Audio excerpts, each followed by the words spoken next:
ನಿನ್ನೆ ಸೆಂಟ್ರಲ್ ಬಜೆಟಲ್ಲಿ ಬರೀ ರೈಲು ಬಿಟ್ಟಿದ್ದಾರೆ, ರೈಲ್ ಅಷ್ಟೇ ಬಿಟ್ಟಿರೋದು. ಅದು ಹೇಗೆ ಅಷ್ಟು ಗ್ಯಾರಂಟಿಯಾಗಿ ಹೇಳ್ತೀರಾ?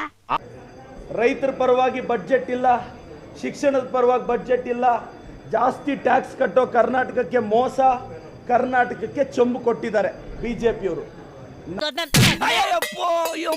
ನಾಲಾಯಕ ಬಿಜೆಪಿ ಸಂಸದರು ಅವ್ರಿಗೆ ಮಾನ ಮರ್ಯಾದೆ ಯೋಗ್ಯತೆ ಏನಾದರೂ ಇದ್ದರೆ ಕರ್ನಾಟಕದ ಜನ ಋಣ ತೀರಿಸಬೇಕು ಅಂತ ಅವ್ರಿಗೆ ಏನಾದರೂ ಅನಿಸಿದ್ರೆ ಸೆಂಟ್ರಲ್ ಗೌರ್ಮೆಂಟ್ನ ಮೋದಿ ಅವ್ರನ್ನ ಅವ್ರು ಪ್ರಶ್ನೆ ಮಾಡಬೇಕು.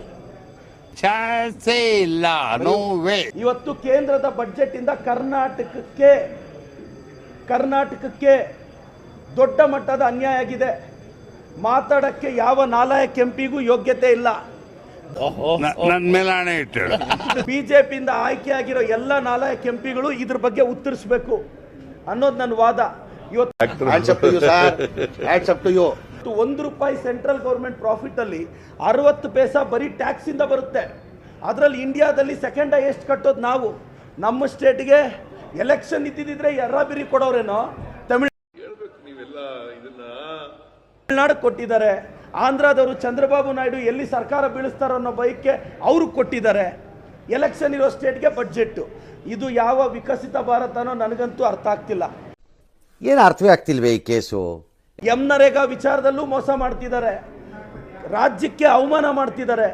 ರಿಪಬ್ಲಿಕ್ ಡೇ ಪೆರೇಡಲ್ಲಿ ನಮಗೆ ಗೌರವ ಕೊಡಲಿಲ್ಲ, ಮಹಾತ್ಮ ಗಾಂಧೀಜಿಗೆ ಅವಮಾನ ಮಾಡಿದ್ರು. ಇದು ಬಿಜೆಪಿಯ ಅಸಮರ್ಥತೆಗೆ ಇದು ಕಾರಣ ಸರ್. ಯಾಕೋ ಮೇಡಮ್, ಯಡಿಯೂರಪ್ಪ ಸಾಹೇಬರು ಭಾಳ ದೊಡ್ಡವರು, ಅವರು ಬಗ್ಗೆ ನಾನು ಮಾತಾಡೋಷ್ಟು ದೊಡ್ಡವನಲ್ಲ. Why I don't understand. Yediyurappa ಸಾಹೇಬರು ಸರ್ವಾಂಗಿಣಿ ಬಡ್ಜೆಟ್ ಅಂತ ಹೆಂಗೆ ಹೇಳಿದ್ದಾರೆ ಅಂದರೆ ಮೋಸ್ಟ್ಲಿ ಅವ್ರು PS ಸ್ಕ್ರಿಪ್ಟ್ ಬರ್ಕೊಟ್ಟಿರ್ತಾರೆ. ನಾನು ಯಡಿಯೂರಪ್ಪ ಸಾಹೇಬರು ಬಡ್ಜೆಟ್ ಹೋದ್ಮೇಲೆ ಸರ್ವಾಂಗಿಣಿ ಬಡ್ಜೆಟ್ ಅಂತ ಹೇಳಿದ್ರೆ ಒಳ್ಳೇದು ಅಂತ ಯಡಿಯೂರಪ್ಪ ಸಾಹೇಬರಿಗೆ ವಿನಂತಿಸ್ತೇನೆ. ಆಯ್ತು, ಆಮೇಲೆ ಇಲ್ಲ, ಪ್ರಹ್ಲಾದ್ ಜೋಶಿ ಸಾಹೇಬರು ಭಾಳ ದೊಡ್ಡ ಮಟ್ಟದ ಆರ್ಥಿಕ ತಜ್ಞರು ಅಂತ ಭಾವಿಸಿದ್ದೀನಿ. ಅದಕ್ಕೆ ಅಲ್ವಾ IT ಅವ್ರನ್ನ ED ಅವ್ರನ್ನ ಎಲ್ಲ ಕಳಿಸಿ CJ ರಾಯ್ ಅಂತವ್ರನ್ನ ಅಲ್ವಾ ಈಗ ಜೋಶಿ ಅವ್ರಿಗೆ ಏನಾಗಿದೆ ಮಾತಾಡೋಕ್ಕೆ? ಎಂತ ಮಾತಾಡುವುದು? ಮಾತು ಮಾತು ಮಾತು ಮಾತು. ಈ ದೇಶದಲ್ಲೂ ಬರೀ ಮಾತು ಮಾತು ಮಾತು. ಪ್ರಹ್ಲಾದ್ ಜೋಶಿ ಸಾಹೇಬರು ನಮ್ಮ ಸೀನಿಯರ್ ಮೋಸ್ಟ್ BJP ಲೀಡರ್ ಅಲ್ಲ. ಹೆಂಗೆ ಸರ್ ನೀವು ಬಡ್ಜೆಟ್ ಓದಿದ್ರೆ ಬರೀ ರೈಲು, ಬೆಂಗಳೂರಿಂದ ಚೆನ್ನೈಗೆ, ಚೆನ್ನೈಯಿಂದ ಹೈದರಾಬಾದ್ಗೆ ಬರೀ ರೈಲು ಬಿಟ್ಟರೆ ಮಾತಾಡಿದ್ರೆ ರೈಲು ಅಂತೀರಾ.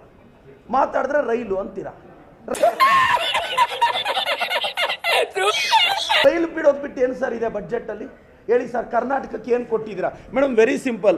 ಜೋಶಿ ಸಾಹೇಬ್ರಿಗೆ ನಾನು ಸವಾಲಾಗ್ತೀನಿ, ಕರ್ನಾಟಕಕ್ಕೆ ಏನು ಕೊಟ್ಟಿದ್ದಾರೆ ಅಂಕಿ ಅಂಶಗಳನ್ನ ಪ್ರೆಸ್ ಮೀಟಲ್ಲಿ ಹೇಳಕ್ಕೆ ಹೇಳಿ. ನಾಳೆ ಕೇಳ್ತಾನೆ, ಎಲ್ಲಾನು ಕೊಟ್ಬಿಡಿ. ಏನಾದರೂ ಮಾತಾಡಿದ್ರೆ ವಿಕಸಿತ ಭಾರತ್ ಅಂತ ಹೇಳೋದಲ್ಲ, ಕರ್ನಾಟಕಕ್ಕೆ ಅಂಕಿ ಅಂಶಗಳ ಸಮೇತ ಹೇಳಕ್ಕೆ ಹೇಳಿ.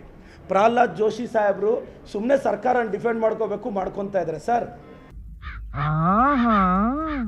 ನಿಮಗೆ ಮತ ಕೊಟ್ಟಿದ್ದಾರೆ ಸರ್ ಜನ, ನಿಮ್ಮನ್ನು ಗೆಲ್ಸಿದ್ದಾರೆ ಸರ್ ಜನ. ನೀವು ಯಾಕೆ ಸರ್ ಕರ್ನಾಟಕಕ್ಕೆ ಮೋಸ ಮಾಡ್ತಿದ್ದೀರಾ?